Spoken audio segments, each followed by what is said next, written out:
se retrouve pour mon vlog.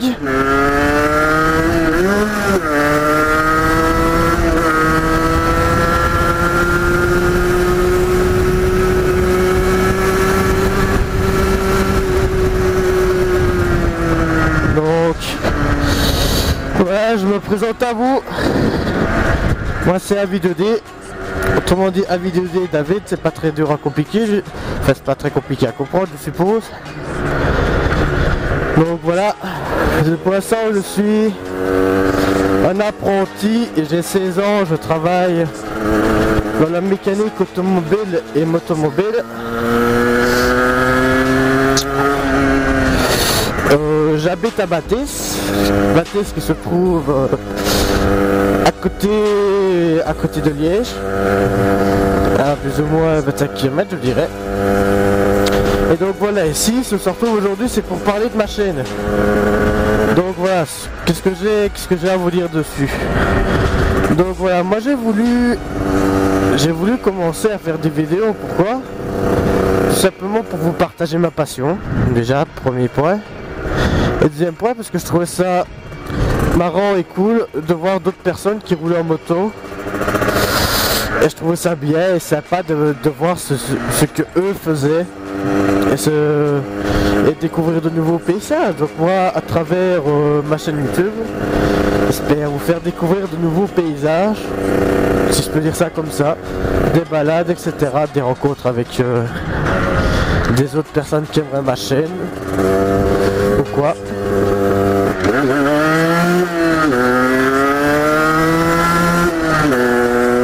Donc, ma chaîne est portée sur quoi pour l'instant? Donc pour l'instant ici, elle est portée sur quoi? Principalement sur des balades que j'ai fait avec des amis, premièrement. Deuxièmement, je me suis lancé il n'y a pas longtemps de les daily observations, parce que je trouvais ça sympa, ça pouvait être cool. Et surtout vers l'endroit où j'habite, ben, il y a beaucoup de personnes qui font de la merde sur la route, donc je trouve que ça c'est sympa de les montrer et après c'est pour les connaître. Et aussi des petites vidéos sympas avec des montages et de musique. Je crois que c'était sympa aussi, ça pouvait être cool à regarder. Et puis voilà.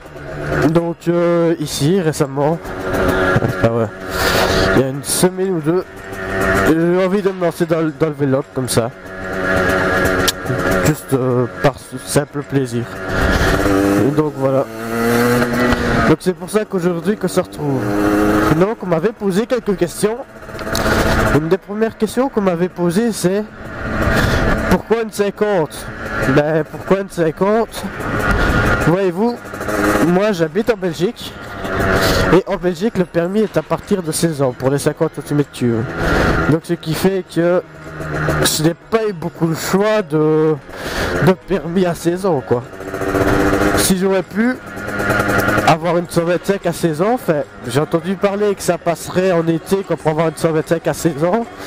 Et j'ai entendu qu'on pourrait avoir les 125, peut-être.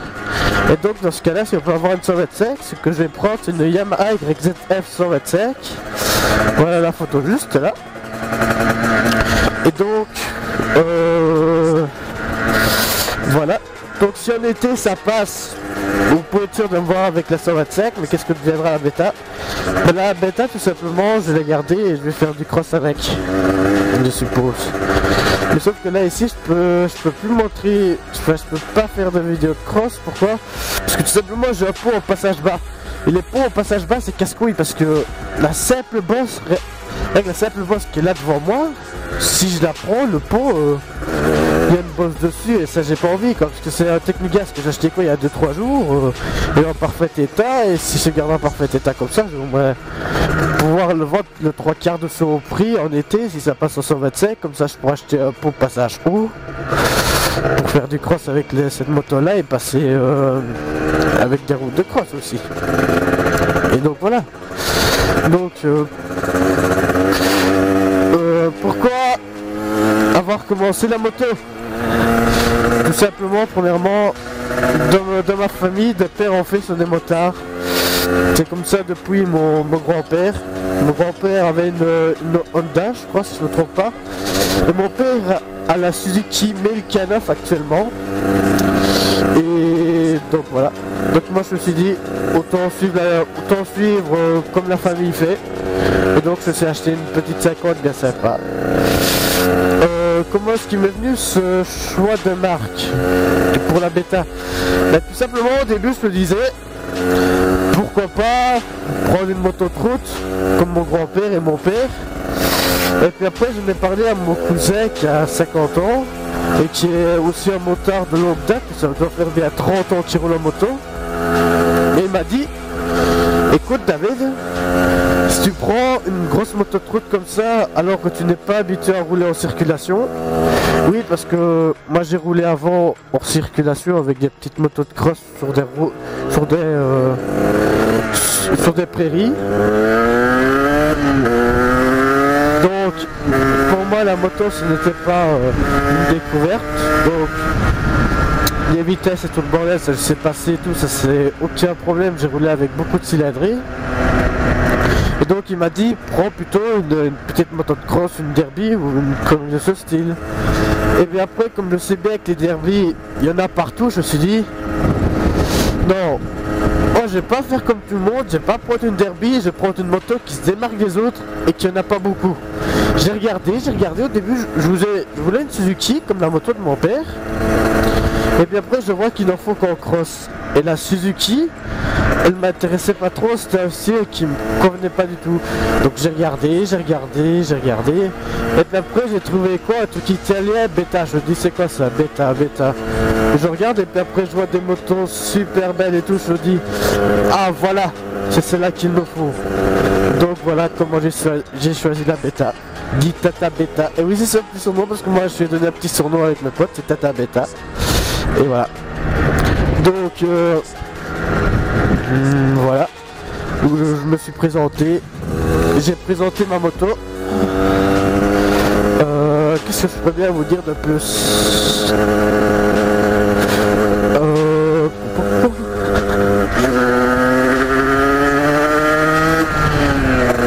Si vous voulez, ce que je peux faire, c'est que je peux vous faire des tests moto.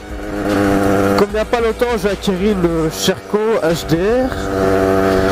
Je peux vous faire un test dessus. Et comme ça, vous saurez ce que donnent les Sherco. Mais bon, cette moto-là, pour vous raconter la petite mésaventure, j'ai été l'acheter chez le mec. Et il se trouve que le mec, il avait bien caché son jeu. Parce qu'en fait, j'ai eu pour... allez, 600 € de réparation. Parce que déjà, les clignotants, quand j'ai fait la moitié du chemin jusque chez moi, les clignotants n'allaient déjà plus. Le klaxon pareil. Et quand je suis rentré chez moi, le contact ne se coupait plus. Donc je me suis dit, putain c'est quoi cette charrette? Mais en fait le mec avant, il m'avait fait signer un papier qui disait que j'ai acheté le véhicule en connaissance de cause des problèmes, etc. J'ai signé, mais au moment où je l'ai acheté, la moto n'avait rien. Mais elle n'avait rien de chez rien. Elle fonctionnait correctement. Et puis après quand j'ai vu tous ces problèmes-là, je me suis dit, oh merde, je me suis fait baiser. Donc c'est pour ça qu'il faut être très vigilant quand on achète des motos d'occasion. Mais très vigilant. Moi qui ai été vigilant, j'ai bien fait attention, ben je me suis fait avoir.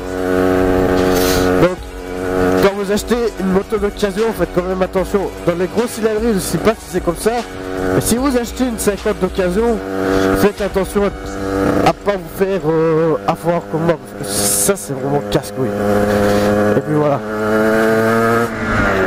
Donc je vous conseille de faire attention quand vous achèterez une 50. Et puis voilà. Donc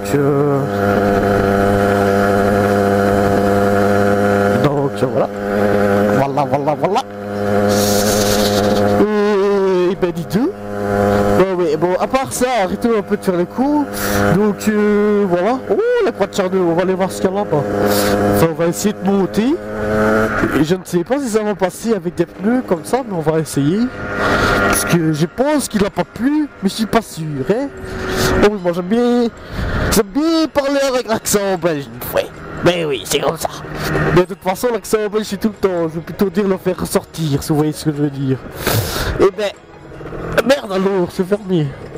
Une prochaine fois, j'essaierai de vous amener au-dessus de la croix de Charneux. Franchement, c'est magnifique la vue de là-bas. C'est la croix de Charneux. C'est des trucs pour les combattants là, pendant la guerre 14-18, c'est un mémorial à leur dos en fait. Non, 14-8-40-45, pardon, je suis con. Oh, je suis con, hein. Oh, putain, j'ai fait la boutine. Enfin bref, donc voilà. Pour vous dire, voilà, j'aurais été content de vous faire ce premier vlog avec vous et de pouvoir vous parler. Oh putain de route, une route qui tombe bien. Oh, pété qui a porté. Merde, putain c'est dégueulasse. Oh fils de... Oh putain, il y a plein de vous par terre, vas-y c'est répugnant. Est-ce qu'on se couche ou pas? Allez on se couche.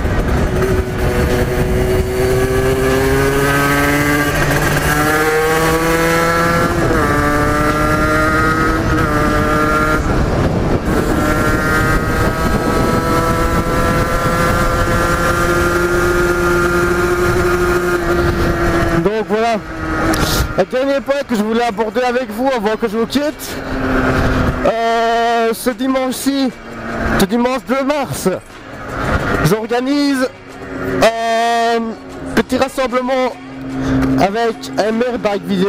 Je vous mettrai ce lien dans la description, qui aura de connus sûrement, sûrement Run Bike for Life, Querty Julien et peut-être le Speed 24.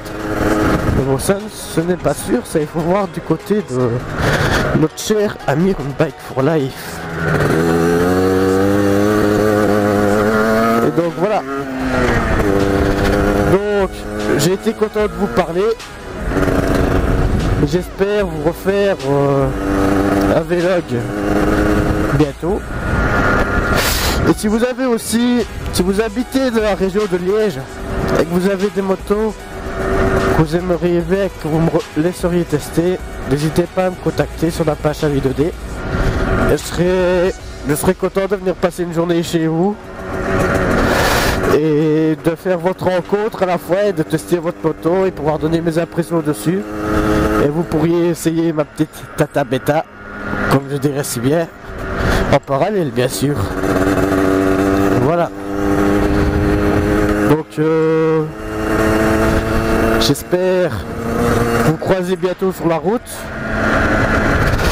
Et à la prochaine alors.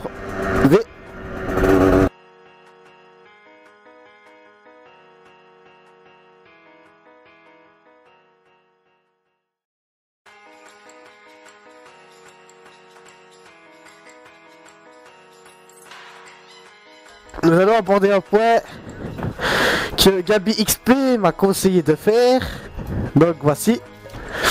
Nous allons prendre un chien au hasard qui s'est porté volontaire. Donc voilà. Donc comment faire pour détruire... Oh putain, il est possédé ce chien. Donc comme je disais, nous allons aborder un point simple que Gabi XP m'a conseillé d'aborder avec vous. Donc voici un berger allemand. Pas très futé au premier abord. Et donc nous allons voir comment faire une attaque de zone. Une attaque de zone, qu'est-ce que c'est? Gabi XP m'a expliqué que c'était sur un jeu et que l'on pouvait attaquer plusieurs personnes à la fois.